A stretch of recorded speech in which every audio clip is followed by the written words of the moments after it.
Welcome to Wanderlust and Wishes, the podcast where we explore the world one destination at a time. I'm Julie. And I'm Krystle. As travel agents with fantastical vacations, we are here to share our passion for travel and help you turn your wanderlust into reality. From hidden gems to bucket list adventures, join us as we dive into the sights, sounds, and stories of our favorite destinations. So grab your passport, pack your bags, and let's embark on this journey together.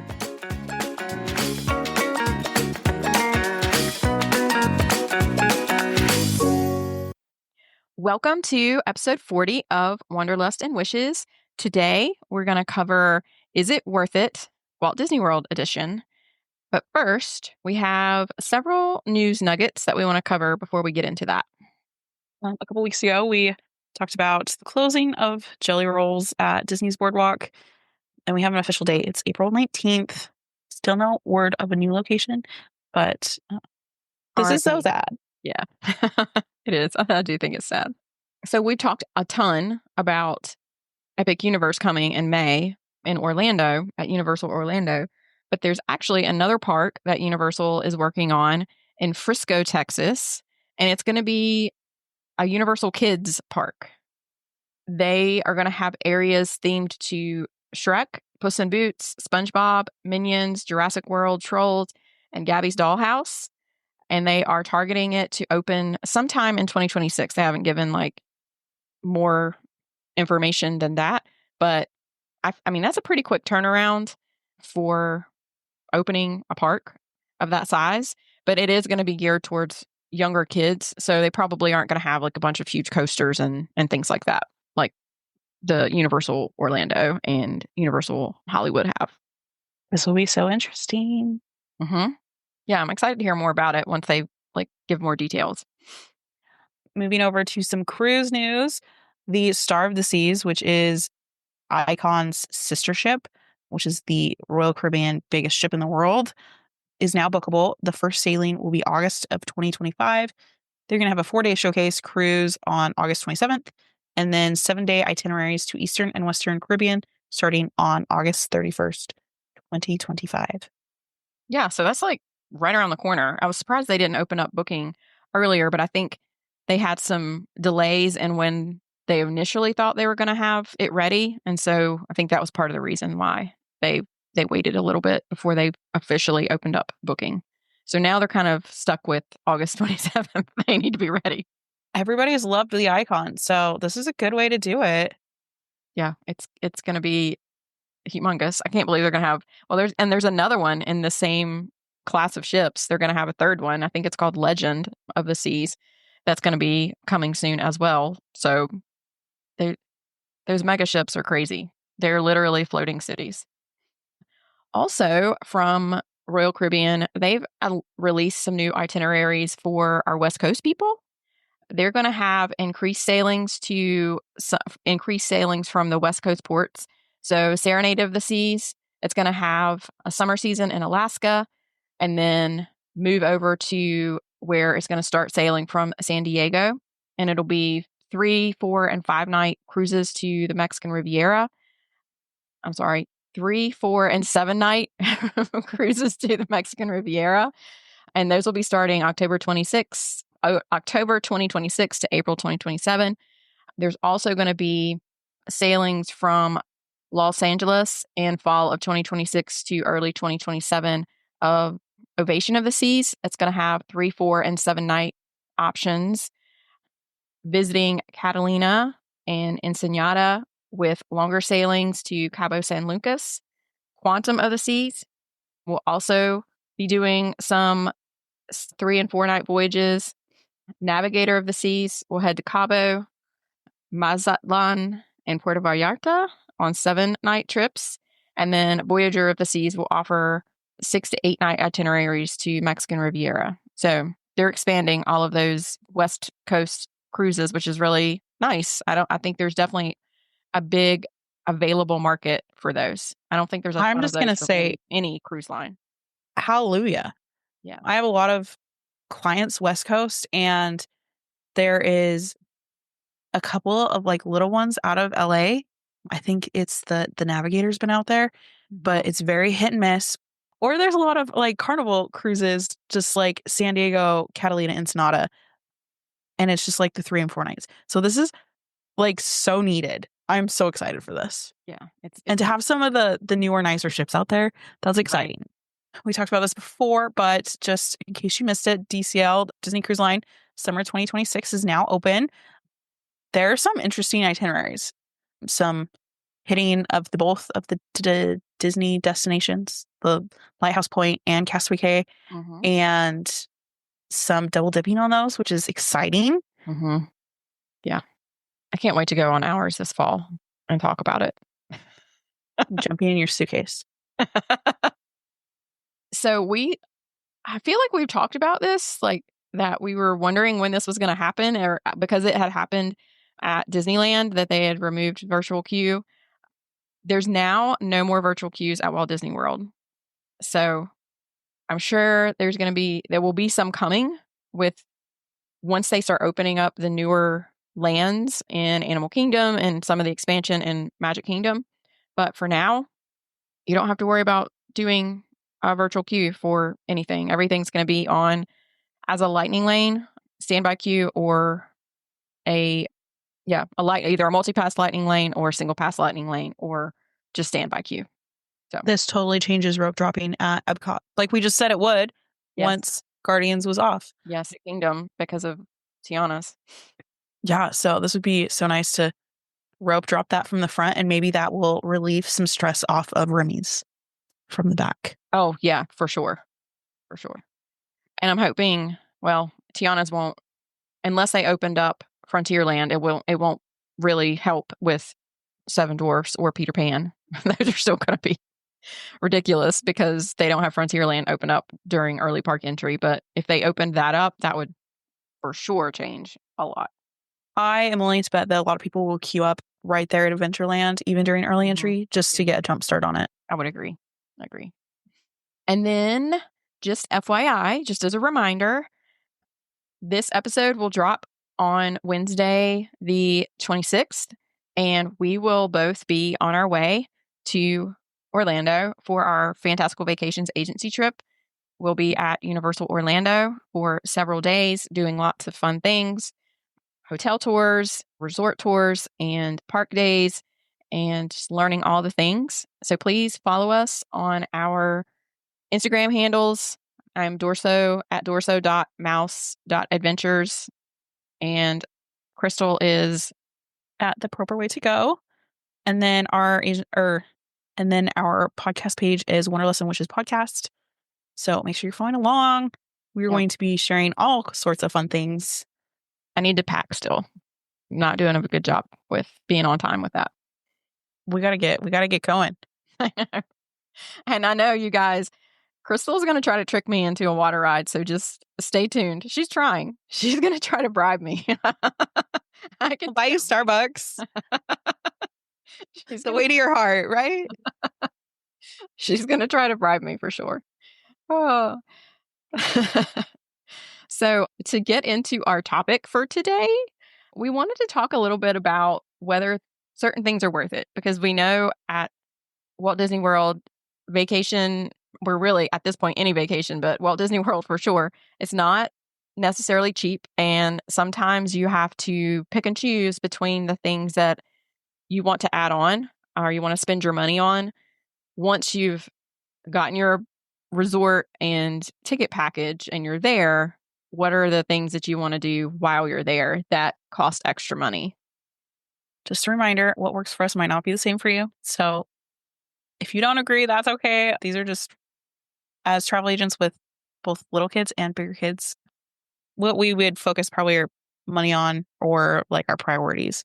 Yeah. So, and a lot of them, my thought process was like, I might not spend money on this, but I might recommend it depending on the family.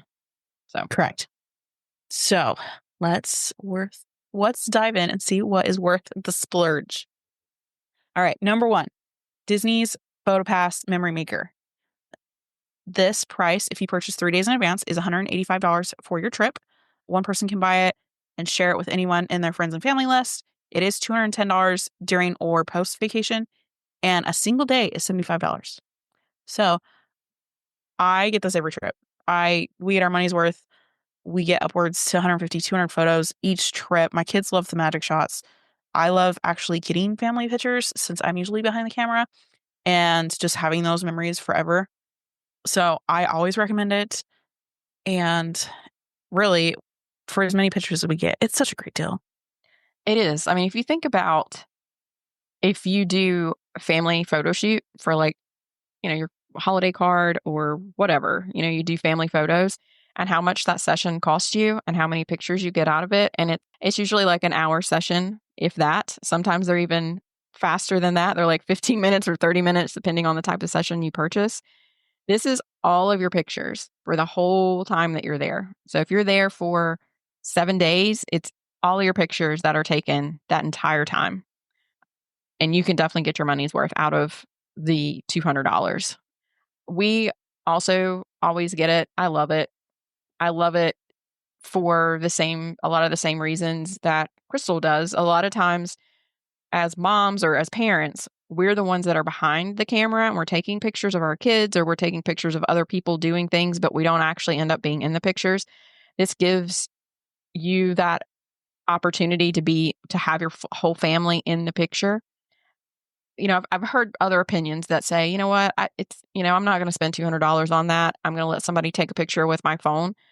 And you're kind of at the mercy of whoever it is that's taking your picture. You're not always going to get somebody that's great at taking a picture. And when you get pictures taken by the Disney photographers, they're trained photographers and they're taking pictures in front of these iconic locations within the parks. And I love probably my favorite pictures are the ones from the rides. They're so hilarious. And especially once your kids realize, like once my girls realized where the cameras were, they, their pictures got even funnier because they know where to like make a face or they know where to like throw a hand signal or whatever. So it's funny. It's funny to see them when they know that the camera's looking at them and is getting ready to take the picture. We've gotten some of the cutest, like even at the Grand Floridian, they have like a little princess photo shoot place set up. I have the cutest pictures of like Calder with the glass slipper and the girls, and especially those like special moments. Like if you're doing a Bibbidi Boppity Boutique, they will sit and snap hundreds of pictures and let you be like in the moment and capturing all those instead of you trying to like get her face and like revel in the moment. So yes, I could go on for days about Memory Maker. Something that I don't think they've brought back that they used to do, and I'm so thankful that we did participate in it whenever they did it. They had this Jedi experience for kids, Hollywood Studios, and they would take them and it was like a training exercise and they would give them all lightsabers and they would do these different moves. And then Kylo Ren and Darth Vader came out and they had to fight them. And we have all of those pictures. They basically, when they do things like that, they'll give you a card that's associated with that particular session that they just did. And then you just like add those pictures put that code into your account and they'll pop up. I love those pictures. I have a picture of Ella with her hand held out in front of her, she's pushing Darth Vader back into like where the space where he came out of. They're like fighting him. And she is like the concentration on her sweet little face. And she's like 5 years old and she is totally believing that she's using the Force to push him back. And it is the most precious. It's one of my favorite pictures probably of her ever. So things like that get captured are really irreplaceable. I agree. So next, let's talk about dining plan. There's two different options. There's a quick service dining plan, and then there's the Disney dining plan. And the quick service dining plan is $59.14 per adult per day, and then $24.71 per child per day, and child being 3 to 10 years old. The Disney dining plan is $97.79 per adult per day, and then child is $30.56 per child per day. And actually, I should say per night. It's per night of your stay that that's how the dining plan is charged or priced. And that's also how your meals are counted up. So when you get for the quick service dining plan, you're going to get 2 quick service meals per night of your stay, 1 snack or non-alcoholic beverage per night of your stay, and then each person will get a resort refillable mug per trip. And then for the dining plan, your Disney dining plan, you're going to get 1 quick service meal per night per stay, 1 table service meal per night per stay, and then 1 snack or non-alcoholic beverage per night of the stay, and then you're going to get your resort mug. Basically, if you have a 5-night stay, each person in your trip will get 10 quick service meals if they do the quick service dining plan and 5 snacks. And then if they're doing the regular dining plan, they'll get 5 quick service meals, 5 table service meal credits, I should say, 5 snacks, and then your mug. And then depending on where it is that you're going, your credits are used. Sometimes you have to use 2 credits for certain character meals, but for the most part, you're going to use a credit per meal when you're there. So I hope that wasn't too confusing. If you want, we can like break down and say like your snack should be above a certain dollar amount, or to like to basically beat the mouse is what people try to do. For us, if we're doing a split stay, I might consider it, but just running the numbers, it's just way more food and money than we would normally spend in our trip. We love our quick service. You all know that. We aren't big breakfast people. We'd rather eat like a granola bar and like a Celsius or a Red Bull on the way to the park in the morning, and then get like a mid-morning snack. And then we don't even do like a sit down every single day. So maybe if we're doing a split stay for like one night somewhere, I might consider it and like throw a character meal in, because then it's going to be more worth it for us. But just the way that we vacation, it just doesn't work. I'm not saying it doesn't work for everybody. I know people who use it and love it. Yeah. And that's really kind of my thought on it is, I mean, it depends on the people. It depends on the family. It depends on the way that you vacation. If you're not going to eat a lot at the parks, it makes 0 sense to do dining plan. But if you want to have, a character meal or a sit down meal every single day that you're there, and that is that's very important to you, then I'm going to probably recommend the dining plan for you, because it's not necessarily going to save you money. I think there's a misconception that the dining plan is going to save you money. I mean, you can, like Krystle was saying, you can try to beat it if you really want to, but I think that that's a lot more effort than that's necessary. So stressful. Yeah, it's just not. The dining plan is about making it a more all-inclusive feel for your vacation. And if you're going to spend the money in the parks on your meals anyway, then this is one less thing that you have to budget for once you're there. You can pay for it as part of your vacation package and then just not worry about it and have lots of credits to use while you're there. It's a lot less stress to like worry about your budget while you're there. But if you're, like Krystle's family, that you don't necessarily like, you're going to do more snacking and quick service, like quick service dining plan might work, but definitely not the Disney dining plan. That's not worth it at all. Number 3 on our list is the Lightning Lane Multi-Pass. This ranges in price from $17 to $40 a day, varying by park and time of year. We usually get this every trip. We don't get it for every park, but I'd rather this than a character meal.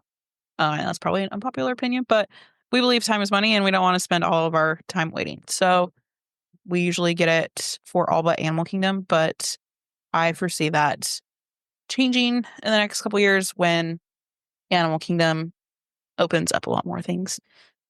Yeah. So I don't want to deal with my whiny children in line an hour every single time we want to ride something.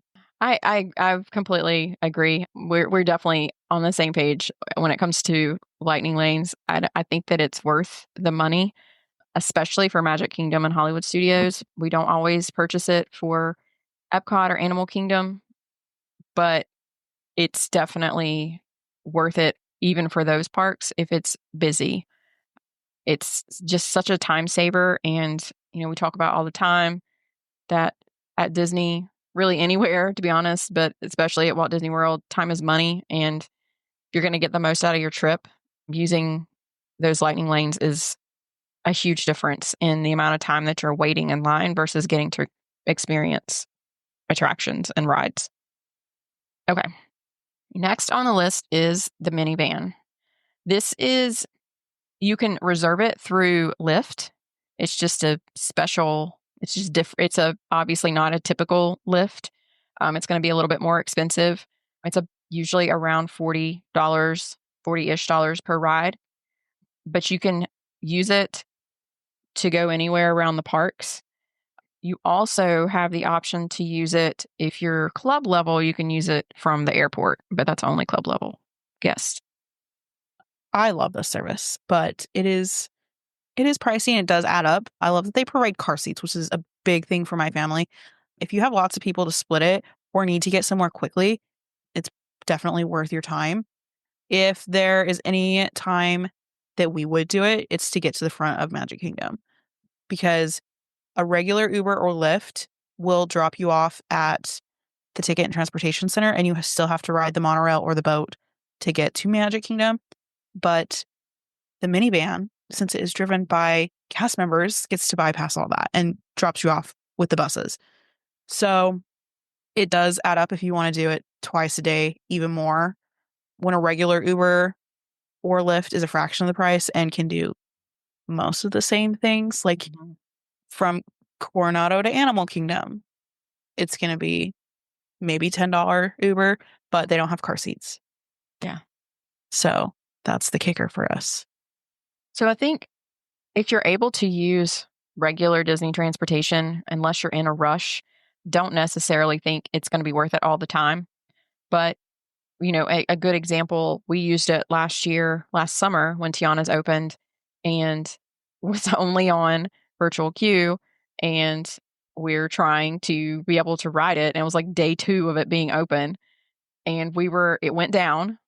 We were in Hollywood Studios because we went over to Hollywood Studios because it went down and we just went to go do something different. And of course it came back up, and we were not that far from the group that was being called. So in order for us to get there fast, we took a minivan, and I think it was absolutely worth the cost because we were able to get from Hollywood Studios to Magic Kingdom in like 10 minutes and run over and make sure we made our virtual queue. So and there were also like 5 or 6 of us adults. So it was, yeah, so we all split it it. came down to like $4 or $5 a person, which is it was totally worth it. Right. And I do think, especially in Krystle's situation, not having to deal with the bus with younger kids, and you're trying to, like, if you're in a hurry or you're trying to get it, especially to Magic Kingdom quickly and not have to ride the bus, I could totally see how that's worth it. It's just not the same level when you have older kids and you don't have to worry about the stroller. You don't have to worry about car seats. You don't have to worry about, those kinds of things. But I think when you need it in a rush, I think it's definitely worth it. I just I don't think there's a need for it all the time. Number 5 on our list is a park hopper. This just gives you access to more than one park each day. You can come and go as you please. There are, I'd say, a time and a place for it, but normally it's not worth it for our family right now. If it was just John and I and we were doing like a couples trip, or we were trying to cram a bunch into 2 or 3 days, then we might spring for it. Maybe if we didn't have strollers to deal with, it would be a lot easier. But we're just not in a place where it's quick and easy to hop from place to place. So we just don't do it right now. I do not typically recommend park hopper tickets for families that are either on their first Walt Disney World trip or those that have younger kids. It's just a little much for littles to go back and forth between the parks. But if it's an adult trip only, or maybe a trip with older kids, I definitely would do park hopper. We get park hopper every time, but we have older kids, and we also usually are staying on the Skyliner. So regardless of what park we go to that day, we can easily jump on the Skyliner to go over to Epcot, either just to walk around or for fireworks, or if we wanted to go to dinner there or to get a snack or whatever, it's a really easy ride over to do that. And we usually do jump around to the different parks, especially if we feel like we are pretty much done or we want to go, I don't know, well, for whatever reason. But yeah, we definitely jump around. Definitely offers a lot more flexibility.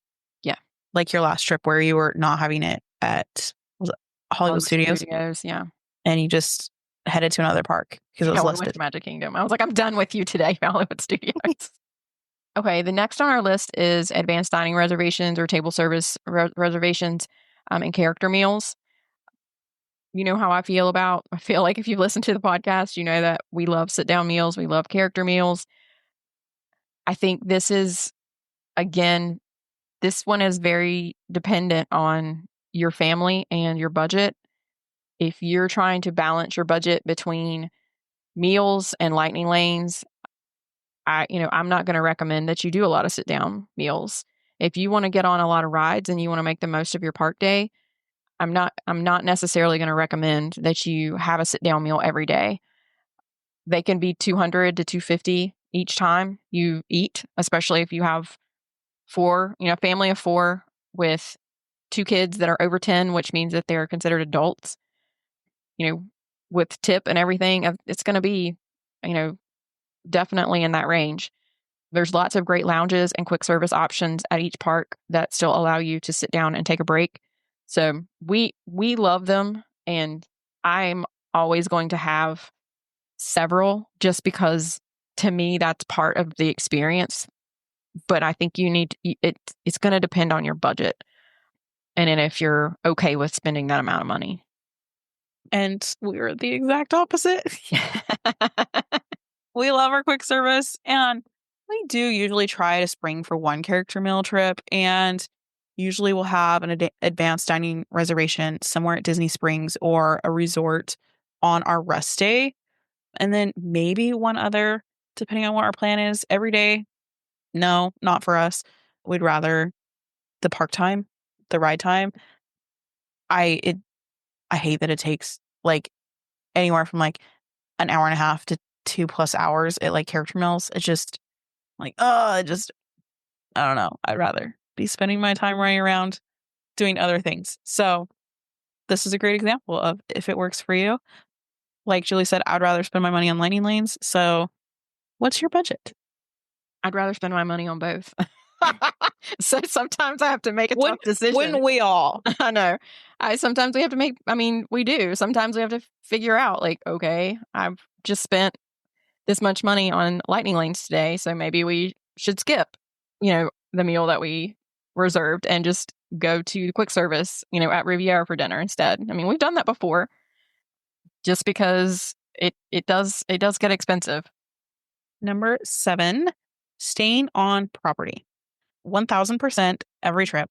Of everything on this list, this is the one I will always, always, always go for. You can't beat the transportation. Disney Spring Resorts claim they have the transportation to and from the parks, but it might be like one at 10:15 in the morning and one at like 8:30 p.m. There's also the perks of early entry and the Lightning Lane multi-pass advanced selections. It's so magical. Just stay on property. There's cheap option. Like if budget is an issue, most of the time, the All-Stars are going to beat or be comparable with Disney Springs, and you don't have to pay for parking. Sometimes, depending on if there is a promotion going on, Pop Century and Art of Animation also are in that same range as well. They definitely can beat or be in the same price range as the surrounding hotels. I completely agree with Krystle on this one. I will always recommend on-site anytime anyone asks me. Aside from being in the bubble and having some of those other benefits, to me, it's not worth the stress and lost time to stay off-site.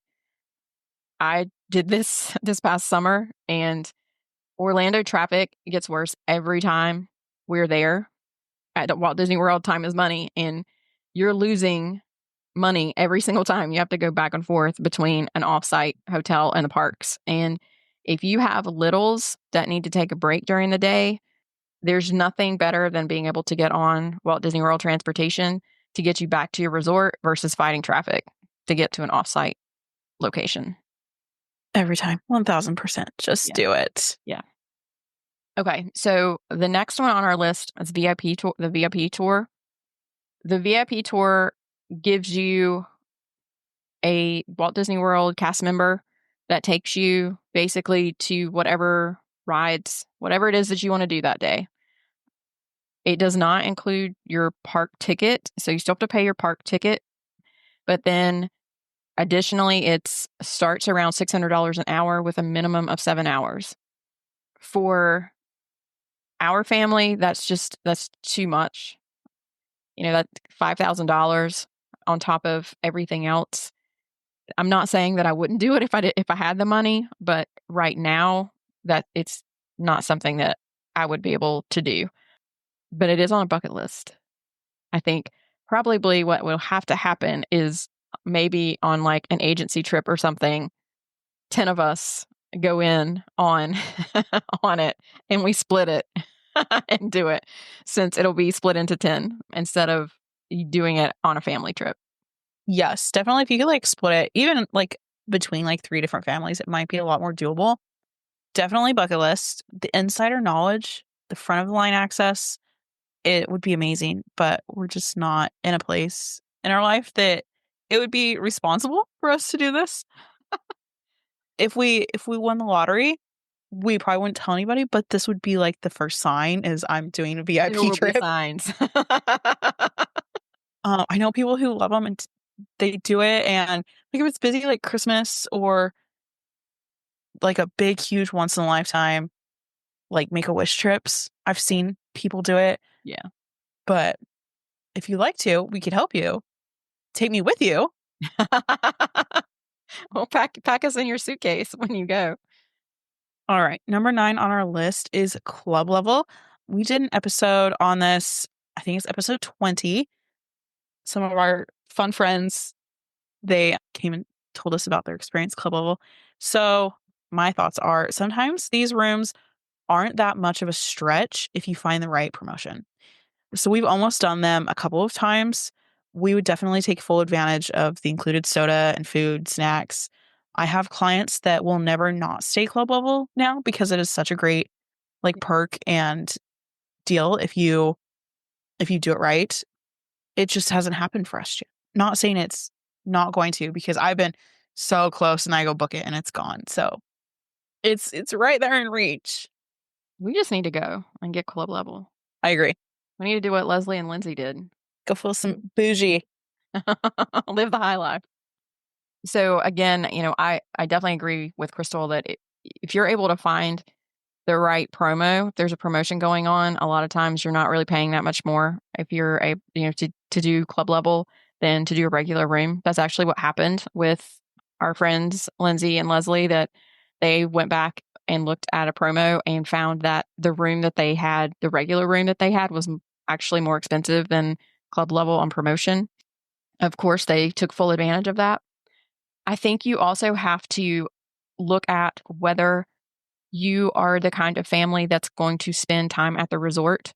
If you're not going to be at the resort and you're going to be in the parks and you want to eat in the parks and you want to, do lots of sit downs at different locations, I don't know if club level is necessarily going to be worth the extra cost for you. I mean, a lot of times when I'm talking to clients about dining plan, I offer them the thought of, well, depend if you're going to be at the resort or you're going to come back to the resort every day, if you do club level, you can use that kind of in place of it.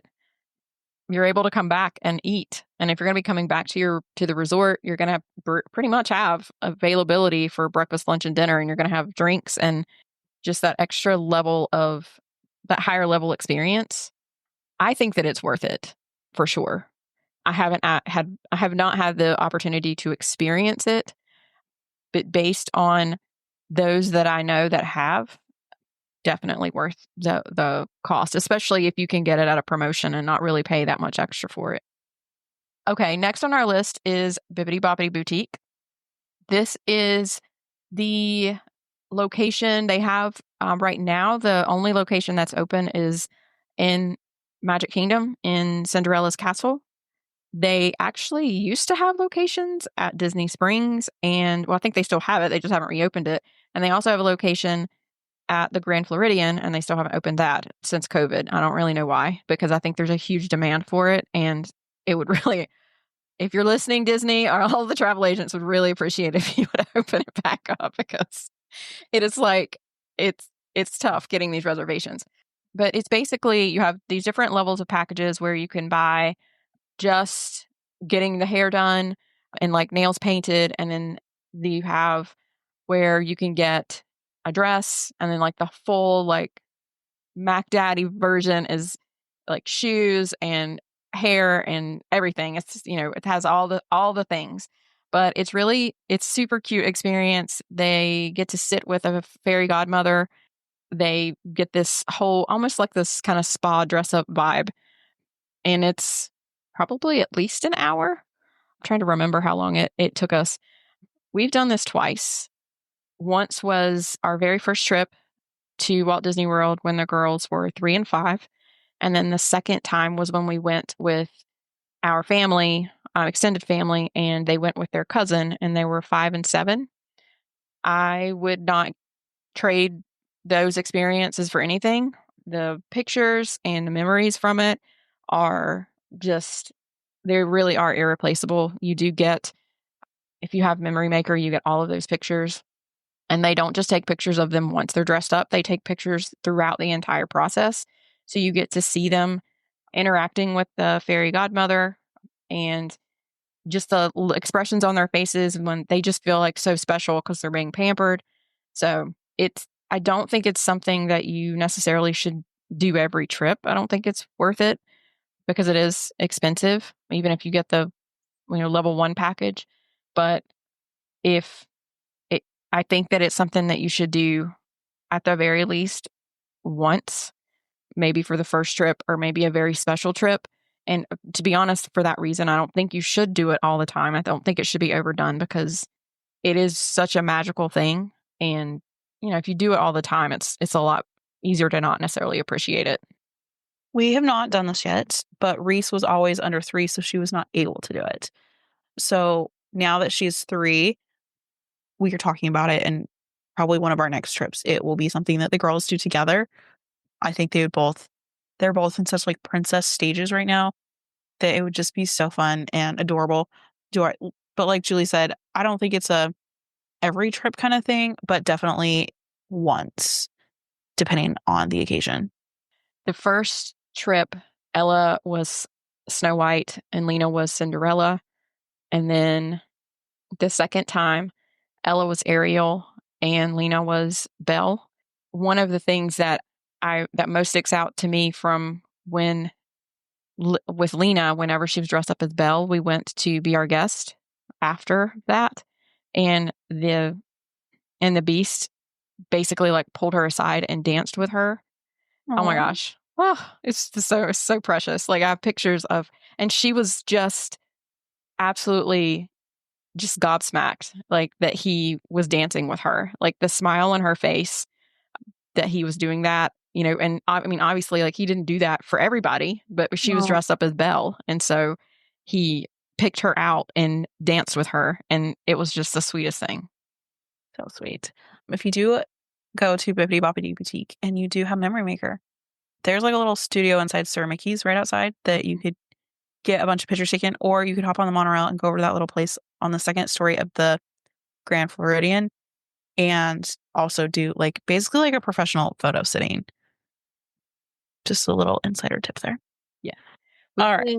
The first time we went, we were actually at Disney Springs, and they also have like a little photo section as well. So hopefully, like I said, hopefully they open that up again. Hopefully. It would be so nice. All right, number 11, Lightning Lane Premier Pass.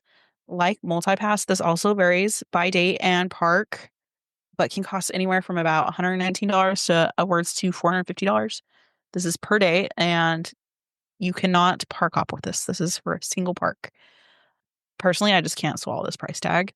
We do a pretty good job of managing multi-pass, and we also go enough that it's not the end of the world if we don't get on a certain ride for one trip. Mhm. If I had to choose between this and a VIP, I'm going to do a VIP to park hop and have like a personal guide with me. So, but I also have a family of 5, so You're gonna 400 basically almost pay basically. the same amount. Yeah. I Similar to the VIP tour, if I had the funds, I wouldn't think twice about using this. I think it would be great. But with so many other ways to experience the parks, especially like Krystle said, I think multi-pass, if you really kind of know what you're doing with that, you can definitely get your money's worth out of multi-pass and get all the rides in that you want. For right now, that cost is just not worth it to us. It's just too much. It's just too big of a price tag. It's funny how everybody was complaining about price of multi-pass, and then this Premier Pass came out. I was like, oh, multi-pass is pennies compared to this. Fine. So next on our list is the fireworks dessert parties. You they have this option at both Magic Kingdom and Epcot. We did the Epcot version at our agency trip last year. I have personally gone with my family twice to the Magic Kingdom option. I fully think they're worth it. Price range is, and this is specifically for Magic Kingdom. It's going to be in the same range for Epcot. For ages 10 and up, the price range is going to range from $119 to $129 per person. And then for children ages 3 to 9, it's going to be $75. Taxes included in that, so that's the price. You're going to have access to a dessert party. They have tons of dessert options and drink options. You have 3 different versions where you basically have a pre-party, a post-party, and a during. So pre-party, you're going to go to the dessert party before the fireworks, and then right before they start, they're going to bring you out to a reserved viewing spot at Magic Kingdom. It's in front of the castle, in the kind of the green space in front of the castle. For the during, you will sit in the Tomorrowland Terrace where the party is located during the fireworks. And then for post, you will check in and be escorted to the location in front of the castle for the fireworks. And then after, you'll be taken over to Tomorrowland Terrace for the dessert party. To be honest, I feel like for the price, it's almost worth it just to be able to sit in front of the castle and not fight people. That doesn't include having desserts and drinks and things included. So I think it's totally worth it. It's not something that we do every single time we go, no, but not having to fight the crowds in front of the castle it's like priceless to me. It really is. I haven't, well, I say I haven't done one yet, but I did do the one at Epcot last year. My kids, it's just a crapshoot if they're going to make it even to fireworks. So I always get nervous about that because it's like, do I want to like reserve a spot? And then we have to leave the park by 7 and not come back.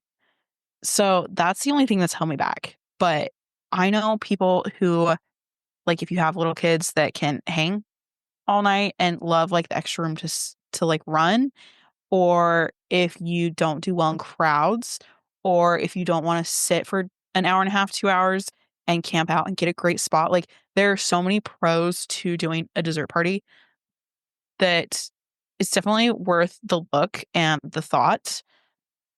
I loved our Epcot one, Yeah. but just like I said earlier, like are my kids gonna be able to hang that long? Maybe a couple more years.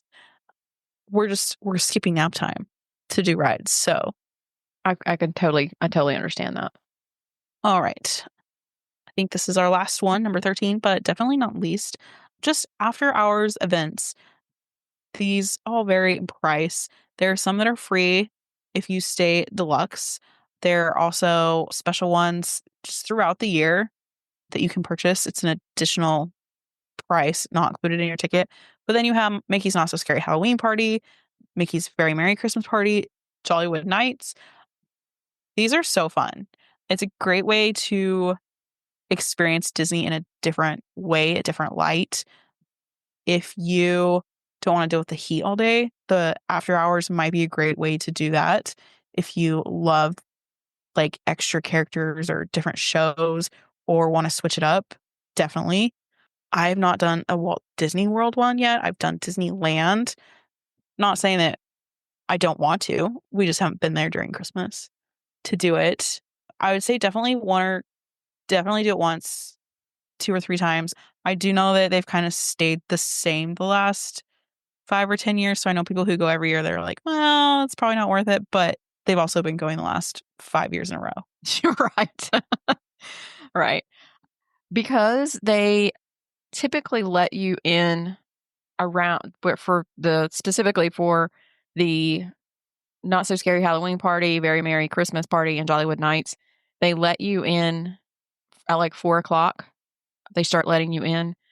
You do have the other day guests at the park that don't have to necessarily leave until I think around like 6 or 6:30, depending on when the party starts. They don't start making people leave that don't have tickets. But this really can be like, I would never recommend that you have a park day and then you do this. Like this is like your park day, basically. And you rest up during the morning and then attend this during the afternoon, like go in the afternoon. And it goes until, depending on which party it is, until 12 or 12:30. You do have the ability to have less people in the parks. They have obviously like they have special like menus, snacks and food, and Parades. they have special merch in general. Yeah, I mean, special parades, exactly. They have all these things that are very unique to these events that you can't see outside of the events. I fully think that it's worth it to go and experience it at a minimum one time. What's more magical than Mickey's Very Merry Christmas Party at Magic Kingdom during Christmas time with all the twinkly lights and the snow falling and the characters in their Christmas outfits? Oh, Yeah, the parade, they have like the stage shows in front of the castle. They have the hot chocolate and the cookies. if you have any questions and want to know if it's worth it for you, let us know. We love talking through this with clients just to like get a feel for how you vacation, and we can give you our thoughts. There's so many other magical extras that we could have talked about, but we just don't have the time, or you probably don't want to sit and listen to us ramble through every single. But we'd love to hear from you, and make sure you're following us on Instagram so you can follow along on our vacation this weekend. And we Yeah. hope you have a great week. Yes. Thank you so much for listening, everyone. Bye.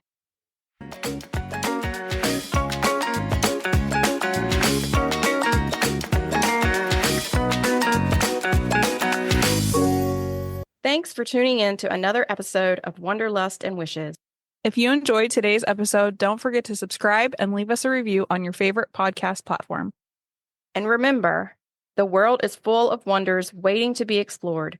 Until next time, happy travels. Bye for now.